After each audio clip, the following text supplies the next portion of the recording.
Бурасы, шурасы, орасы. Баршаңызға қайырлы күн, достар. Сіздермен Айгерім. Түрік тілінен сабақтарымызды ары қарай жалғастырамыз. Бурасы бұл жер, шурасы сол жер, орасы ана жер. Біз сіздермен алдыңғы сабақтарда білеміз, бу, шу, о деген, яғни бұл, сол, анау, Енді біз жер жайлы бір нәрсені, бір жерді көрсеткіміз келген кезде осы сөздерді қолданамыз түрік тілінде. Бурасы, шурасы, орасы. Мысалы, бурасы нересі? Бурасы нересі? Бурасы эв. Бұл жер қай жер? Бұл жер үй. Эв деген үй. Шурасы нересі? Сол жер қай жер? Шурасы бақче. Сол жақ бақша, Орасы нересі? Ана жер, ол жер қай жер? Орасы сокак. Ол жақ сокак, көше ол жақ. Burası Ankara mı? Evet, burası Ankara. Hayır, burası Ankara değil, İstanbul. Бұл жер Ankara mı? Ya, бұл жер Ankara. Сұраған кезде, яғни бұл жер Ankara mı? Ya, бұл жер Ankara. Немесе жоқ, бұл жер Ankara емес, İstanbul, Şurası İzmir mi? Evet, şurası İzmir. Hayır, Bursa. Yani сол жер İzmir mi? Дейді. Ya, сол жақ İzmir дейді, Немесе жоқ, ол жақ İzmir емес, ол жақ Bursa, Тағы да мысал, burası Ayasofya. Burası büyük ve çok güzel. Бұл жер Ayasofya мешіті, білесіздер. Бұл жер үлкен және де өте әдемі. Келесі мысалдан жерде қараңыздар. Не көріп тұрмыз суретте? Эйфель башнясы, Эйфель мұнарасы. Burası Эйфель күлесі. Күлі деген мұнара деген сөз. Бұл жер Эйфель мұнарасы. Burası yüksek ve çok güzel. Бұл жер биік және де өте әдемі. Сабағымызды ары қарай жалғастырамыз, достар. Бүгінгі маңызды тақырыбымыз окулда деген тақырып, яғни мектепке байланысты барлық нәрсемен бүгін танысып, мәтін оқып, мәтінмен жұмыс жасайтын боламыз. Ең алдымен осы окулда, яғни окул деген мектеп деген сөз. Мектепке байланысты сөздермен танысайық. Сандалие деген орындық. Китап, бақче, бақша. Kapı, есік, перде, кантин, буфет, дәптер, öğrenci, оқушы, офис, сынып, ламба, öğretmen, мұғалім, маса, стол, проектор. Осы жерде, достар, масаға, яғни мектептегі парта бар, соны да маса деп айтады. Немесе кәдімгі столдарды да маса деп айтамыз. Енді мына мәтінді сіздермен бірге оқып шығайық, достар. Сіздермен алдында түрік алфавитімен танысқан болатынбыз. Мына жерге жоғарыға мен сілтеме қалдырам. Егер де әлі де сіз түрік алфавитін әріптерді білмейтін болсаңыз, сол видеомды қарасаңыз болады. Окул, мектеп. Merhaba, benim adım Kate. Ben İspanyalıyım. Burası benim okulum.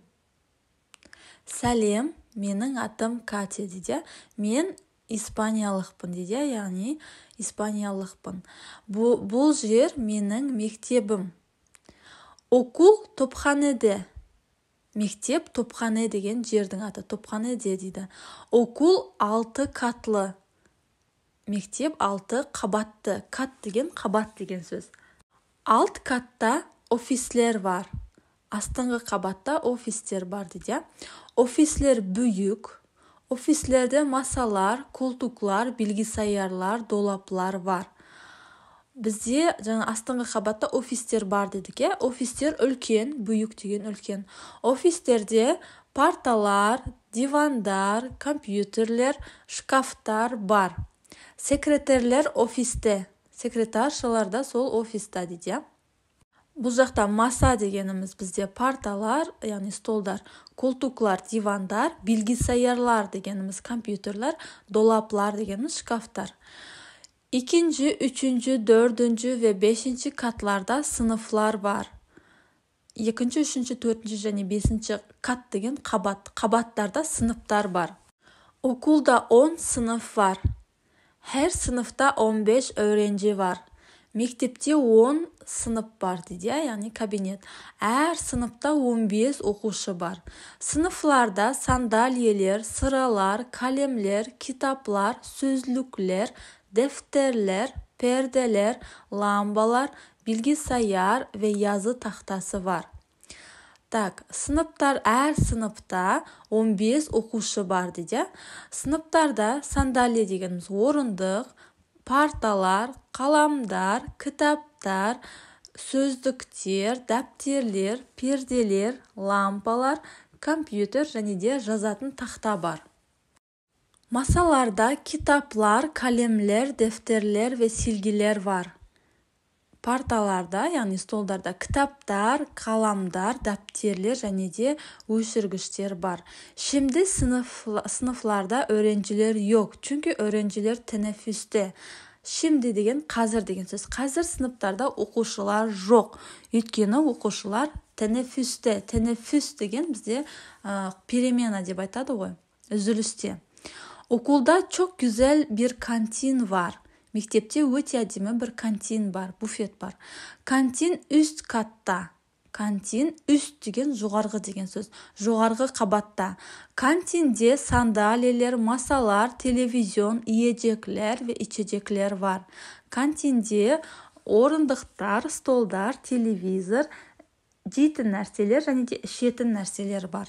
Kantин çok kalabalık. Kalabalık деген адам көп жерді айтады. Yani буфетте өте адам көп. Bütün öğrenciler kantinde. Bütün деген барлық деген сөз. Барлық оқушылар kantinde, yani буфетте. Енді arkadaşlar, бұл мәтінді мен қазір сіздермен аударып бердім. Қазір мәтіннің өзін оқып шығатын болам. Менің артымнан оқып шығыңыздар қайталап. Okul. Merhaba, benim adım Kate. Ben İspanyalıyım. Burası benim okulum. Okul tophanede. Okul 6 katlı. Alt katta ofisler var. Ofisler büyük. Ofislerde masalar, koltuklar, bilgisayarlar, dolaplar var. Sekreterler ofiste. 2., 3., 4. ve 5. katlarda sınıflar var. Okulda 10 sınıf var.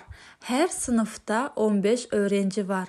Sınıflarda sandalyeler, sıralar, kalemler, kitaplar, sözlükler, defterler, perdeler, lambalar, bilgisayar ve yazı tahtası var. Masalarda kitaplar, kalemler, defterler ve silgiler var. Şimdi sınıflarda öğrenciler yok çünkü öğrenciler teneffüste. Okulda çok güzel bir kantin var. Kantin üst katta. Kantinde sandalyeler, masalar, televizyon, yiyecekler ve içecekler var.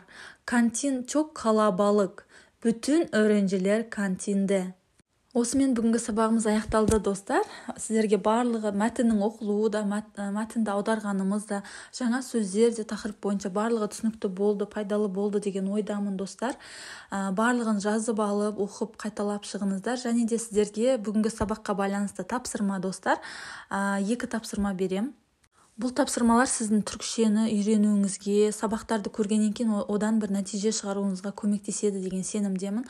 Достар, бірінші тапсырмада мына сұрақтарға мәтінге қарап жауап береміз. Бұл жерде сіздерге 5 сұрақ берілген. Осылардың барлығына, мысалы, бірінші, окул нәреде? Мектеп қай жақта? Окул топханеде, яғни мектеп топханеде. Окулда кімлер бар? Мектепте кімдер бар? Осылайша сұрақтардың барлығына жеке-жеке жауап беріп, комментарий бөліміне жазып шықсаңыздар болады. Келесі тапсырма, aşağıdaki cümleleri metne göre düzeltelim. Мына төмендегі cümle деген сөйлем. Сөйлемдерді мәтінге қарап жөндейміз. Мысалы, о францалы. Дұрыс сөйлем ба, дұрыс емес сөйлем ба? Ол францалық па, или испандық па? Испандық етін, сондықтан испаниялық етін. Сондықтан о францалы деген бізде қате болады. Офисте калемлер, силгилер, китаплар бар. Дұрыс па, дұрыс емес па? Яғни дұрыс болса дұрыс, дұрыс емес болса дұрыс емес деп жазамыз. Достар, бүгінгі сабақтар сіздерге пайдалы болды деген ойдамын. Міндетті түрде каналыма тіркеліп, видеоларыма лайк басып, комментарий қалдыруды ұмытпаңыздар. Барлықтарыңызға arkadaşlar, sizlere iyi dersler. Келесі сабақтарда кездескенше. Görüşürüz.